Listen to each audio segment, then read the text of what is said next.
Hello everyone, welcome to our YouTube channel M ज़ोलॉजी।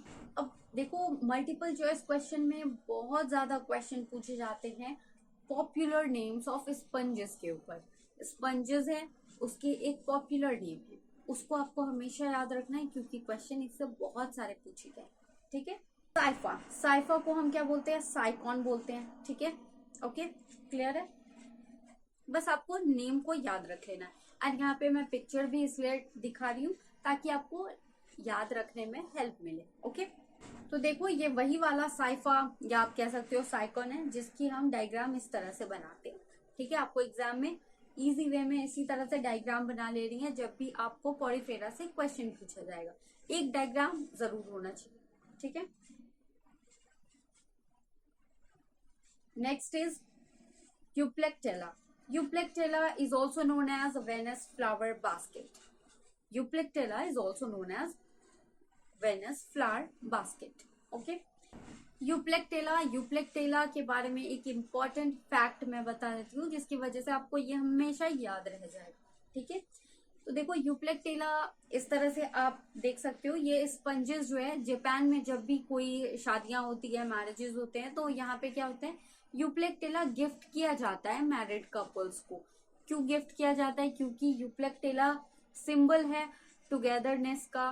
ठीक है, और life long togetherness.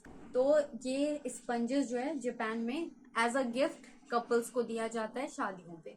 Okay, Euplectella is also known as Venus flower basket. Okay, इससे आप relate कर लेना। Next is हाइलोनेमा। हाइलोनेमा को ग्लास रॉक स्पंजेस के भी नेम से जाना जाता है। तो देखो, इस पिक्चर से आपको हमेशा के लिए याद रह जाएगा। ठीक है, ये क्या है, अपर सरफेस यूप्लेक्टेला का किस तरह का है, एक ग्लास टाइप का, और ग्लास के नीचे एक क्या है, रोप की तरह का स्ट्रक्चर हमें दिख रहा है। राइट, दिख रहा है सबको, रोप की तरह का स्ट्रक्चर दिख रहा है। रोप जैसा स्ट्रक्चर है नीचे पोस्टीरियर एंड पे, और ऊपर क्या है, ग्लास की तरह।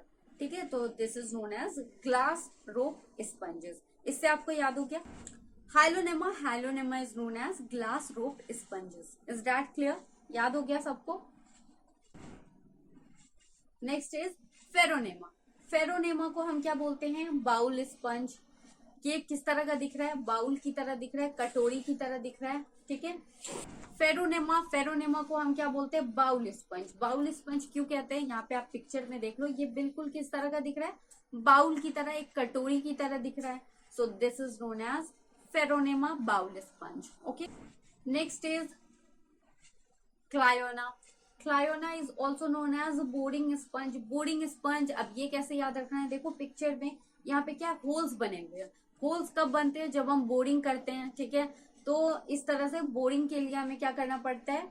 अर्थ में होल्स बनाने पड़ते हैं। तो आप यहाँ से ये याद रख लो कि क्लायोना क्या होते हैं? बोर्डिंग स्पंजेस के नेम से फेमस है। Halichondria, Halichondria is known as crumb of bread sponge. Okay, तो देखो हेलिकॉन्ड्रिया को क्या बोलते हैं? Crumb of bread sponge. Crumb means क्या होता है? ब्रेड क्रम्ब के बारे में आपने सुना होगा, जब ब्रेड को हम, सूखे ब्रेड को या फिर टोस्ट को क्या करते हैं, जब हम उसको तोड़ते हैं उसका चूरन बना देते हैं basically. So this is known as crumb of bread. तो ब्रेड क्रम्ब वाले स्पंजेस का क्या नाम है? हेलिकॉन्ड्रिया। हेलिकॉन्ड्रिया को हम किसके नेम से जानते हैं? Bread crumb sponge. Is Haliclona. Haliclona is known as finger sponges. अब देखो इसकी पिक्चर्स को आप देखो, ये किस तरह की दिख रहा है? फिंगर की तरह दिख रहा है। So this is known as finger sponge. Okay, Haliclona, हेली से आप याद रख सकते हो हैंड, और हैंड क्या हो गया हमारे? Finger sponges. हैंड में क्या होता है? फिंगर्स होते हैं, फिंगर स्पंजेस। इस तरह से आप रिलेट करके याद। Next is Chalina. Chalina is also known as mermaid's gloves, या फिर आप कह सकते हो डेड मैन फिंगर्स। ठीक है, dead man finger, this is known as Chalina. Chalina की अगर आप पिक्चर्स को देखो तो ये किस तरह के फिंगर लाइक स्ट्रक्चर यहाँ पे आपको दिख रहा है। So this is known as mermaid's gloves, या फिर हम इसको कहते हैं dead man's finger. Okay, Ephydatia, Ephydatia is fresh water sponges. ठीक है, इफिडेशिया को हम क्या बोलेंगे? Fresh water sponges. ठीक है, ये ग्रीन ग्रीन दिख रहे हैं। ग्रीन कहाँ पे होगा? जब कुछ फ्रेश होती है कोई चीज तो हम उसको ग्रीन दिखते हैं। ऐसे आप रिलेट कर सकते हो कि जब कोई चीज फ्रेश होती है तो वो ग्रीन दिखती है। ठीक है, ग्रीन क्या है? फ्रेशनेस का सिंबल है। तो इससे हम याद रख सकते हैं Ephydatia is also known as fresh water sponges, ये ग्रीन कलर का होता है। ओके, तो देखो next is Euspongia. Euspongia या फिर आप कह सकते हो Spongia, this is also known as bath sponge. अब देखो जो महंगे महंगे बाथ स्पंज होते हैं, जो टर्किश बाथ स्पंज होते हैं, वो वही होते हैं, यू स्पंजिया होते हैं। ठीक है, तो जो बाथ स्पंजेस होते हैं उसको हम क्या बोलते हैं, यू स्पंजिया या फिर स्पंज बोलते हैं। ये बहुत कॉस्टली होते हैं, बहुत ज्यादा कॉस्टली होते हैं। ओके, तो ये किस तरह के दिख रहे हैं, लोफा की तरह दिख रहे हैं।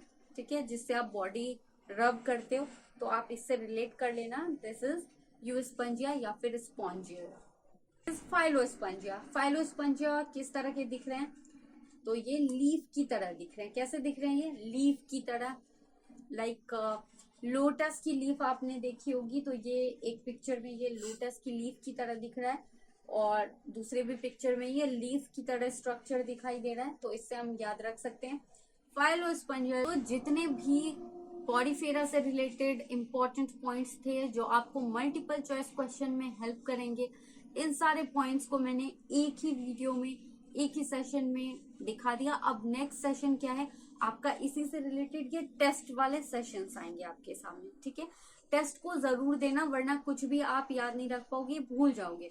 तो ये इसलिए मैंने ये पूरा सिनेरियो क्रिएट किया, आपको पिक्चर दिखा के किसी भी तरह से आप रिलेट कर पाओ, याद रख पाओ। ठीक है, इवन अगर आप ये एक बार ये सेशन आप 1 से 2 बार अगर आप देख लेते हो, तो एग्जाम में क्या होता है, जो राइट आंसर है हमारे माइंड में होता है। ठीक है, जब हम ऑप्शन देखते हैं तो तुक्का भी लगाते हैं, तो वो भी चांसेस हैं 80% की वो तुक्का भी सही ही लगेगा, अगर आपने देखा है ये वीडियो तो।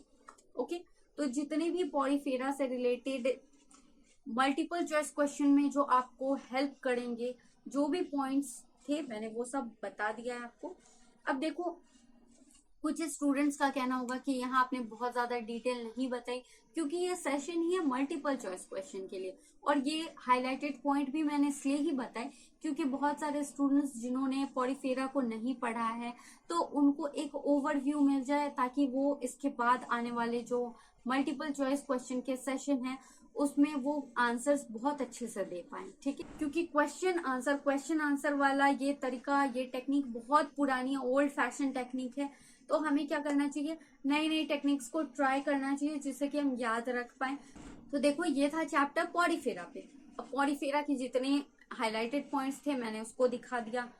सेकेंड थिंग इज, इसी से रिलेटेड आपके टेस्ट आएंगे, टेस्ट वाले सेशन को जरूर देखना, बिल्कुल मिस मत करना। तो this session is very important, enjoy the session, enjoy the test, और इस वीडियो को लाइक कीजिए, शेयर कीजिए and subscribe to the channel. Okay, thank you, that's all for today. मिलते हैं नेक्स्ट सेशन में।